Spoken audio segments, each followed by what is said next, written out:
안녕하세요, 가치함입니다. 12월 20일 월요일 국내 시장이 마감되었습니다. 자, 오늘 생각보다 지수가 굉장히 많이 빠졌어요. 지금 보시면 코스피는 1.8%의 급락이 나왔고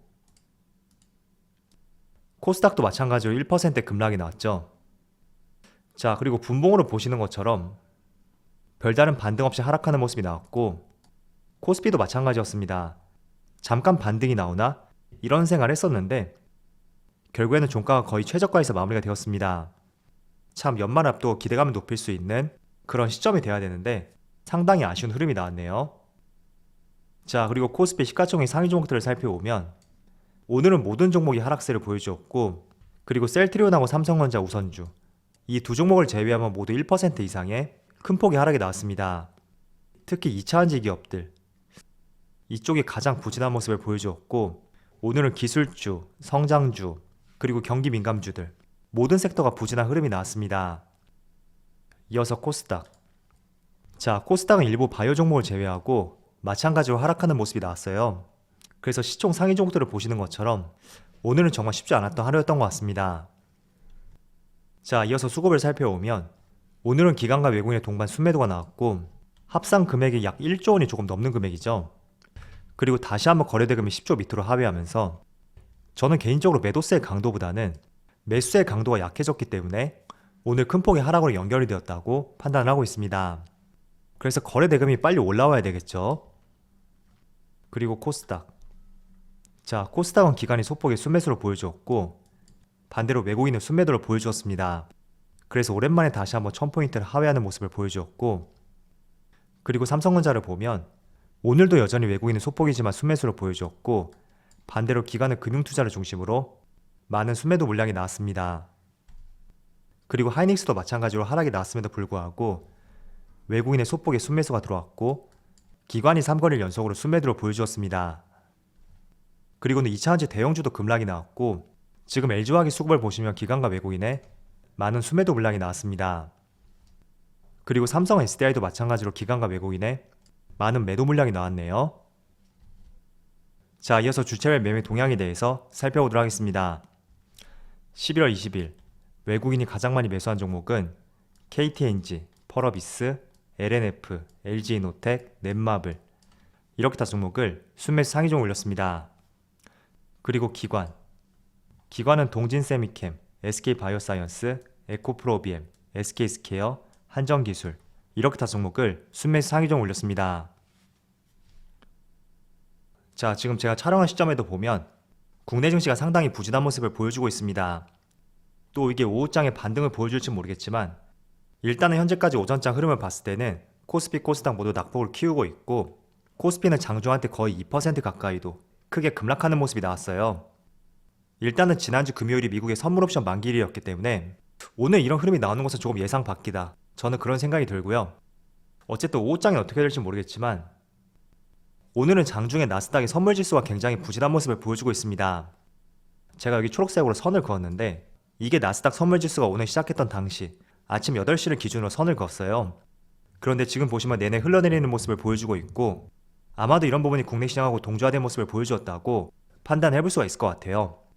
자, 그리고 아시아 증시를 한번 살펴본다면 자, 오늘 일본 니케이도 1.9%의 약세를 보여주고 있고 오후장에 조금씩 반등하는 모습이 나오고 있네요.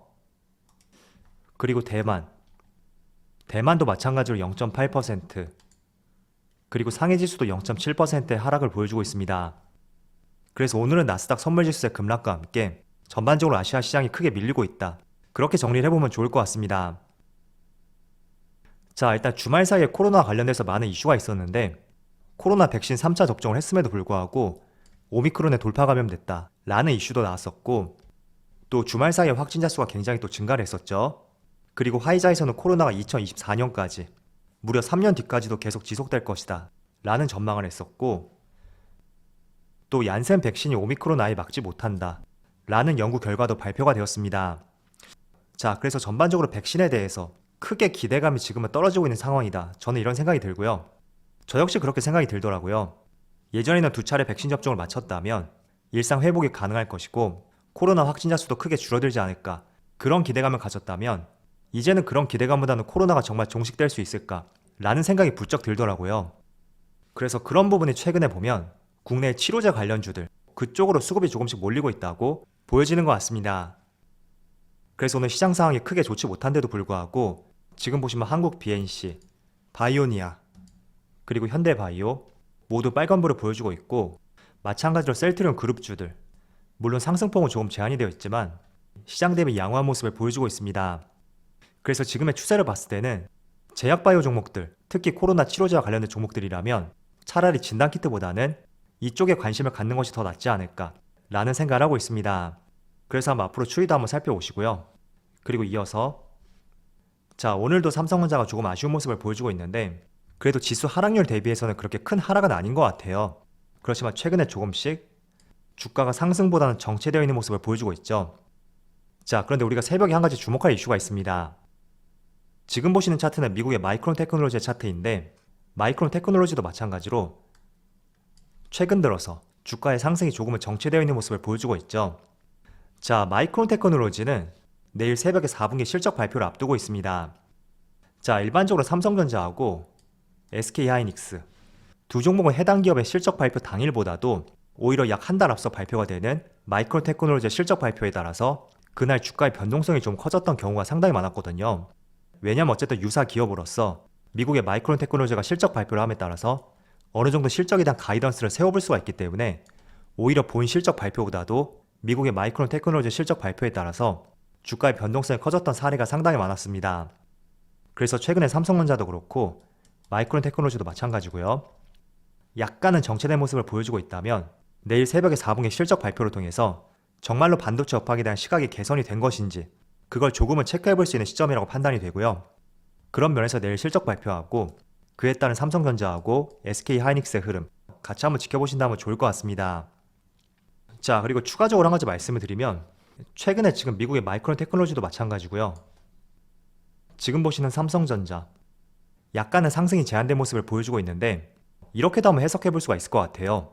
자, 특히 11월 달과 12월 달 초 이때 주가가 지금 10% 정도 상승이 나왔습니다. 자, 그럼 삼성전자의 10%라는 것은 솔직히 적은 폭이라고도 볼 수 없고 저는 대형주 치고 큰 폭의 상승이라고 생각이 되거든요. 자, 그렇다면 지금 상황에서는 내년 1월 달에 있을 D램 고정 가격에 대해서 한번 확인해보고 가자 라는 반도체에 대한 시각이 반영될 수도 있습니다. 그 말은 무엇이냐면 자, 지금 10% 상승이 나왔다는 것은 다들 왜 상승이 나왔는지는 아실 거예요. 과거에 반도체에 겨울이 오고 있다 라는 의견이 많았었다면 최근에는 생각보다 반도체 가격이 하락하지 않을 것이다. 그리고 조금 더 빠르게 반등이 나올 수 있다. 그런 기대감 때문에 상승이 나왔습니다. 자, 그렇다면 10%의 상승이 나온 이 위치에서는 정말로 반도체 가격이 반등이 나올 수 있는지 그리고 하락폭이 제한될 수 있는지 거기에 대해서 확인을 해보자 라는 심리가 조성될 가능성도 있거든요. 그래서 상당히 무거운 종목이고 또 시장에서는 확인 작업이 필요할 수도 있는 만큼 어쩌면 내일 마이크론 테크놀로지의 실적이 조금 부정적으로 나온다면 약간은 횡보하는 흐름이 내년 초까지 이어질 수도 있다. 그런 생각을 저는 가지고 있습니다. 그래서 두 가지 시각에 대해서 말씀을 드렸어요.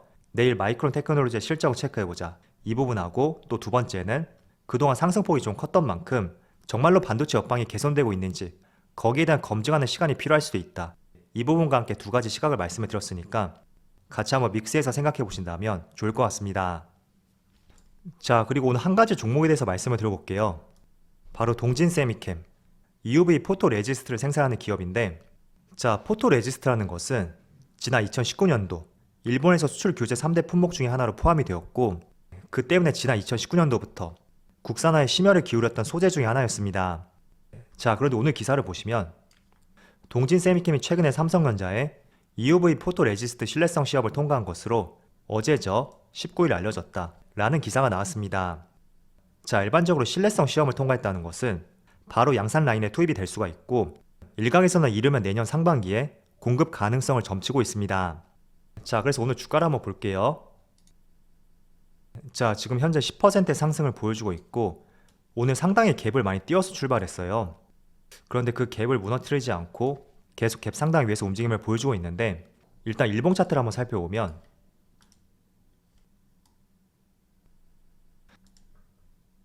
자, 일단은 갭을 많이 띄워서 출발했었고 또 위에 꼬리를 많이 달고 내려온 모습이 나왔기 때문에 며칠간의 주가 흐름은 굉장히 변동성이 커질 수도 있다고 생각을 하고 있습니다. 자, 그렇지만 재료 자체가 일본에서 수출 규제 3대 품목 중에 하나였던 포토레지스트 개발에 성공했다 라는 이슈를 내포하고 있고, 또 이르면 내년 상반기에 공급 가능성을 점치고 있는 만큼 저는 기대감이 앞으로도 이어질 수가 있고, 이런 부분은 실적으로서도 충분히 많은 비중을 차지할 가능성도 있다고 판단을 하고 있습니다. 그리고 포토레지스트는 반도체 핵심 소재 중에 하나인 만큼 일단은 이 부분의 국산화를 완료했다는 것에 대해서 한번 기대감을 가져볼 수 있는 그런 요소인 것 같아요. 그래서 며칠 동안은 변동성이 커질 수 있는 만큼 그 부분을 주의할 필요가 있겠지만, 일단은 전고점 라인들 이쪽을 목표로 해서 주가의 방향성이 세워지지 않을까 조심스럽게 그렇게 생각을 하고 있습니다. 물론 제가 이렇게 말씀을 드린다고 해서 다이렉트로 간다 그런 뜻은 아니고요. 또 갭을 메우고 이렇게 갈 수도 있는 만큼 이런 부분을 항상 여러분들 염두를 해두셔야 돼요. 하지만 재료와 내용을 살펴봤을 때는 굉장히 긍정적으로 볼 수 있는 그런 종목이다, 그렇게 말씀을 드려보겠습니다. 자, 어쨌든 오늘 시장 흐름이 좋지 못한 상태로 마감이 되었지만 그래도 내일이 있으니까 내일은 시장이 반등할 수 있기를 기원해 보겠습니다. 자, 그럼 오늘 영상 여기서 마치도록 하고요. 언제나 여러분들의 성공 투자를 기원하도록 하겠습니다. 감사합니다.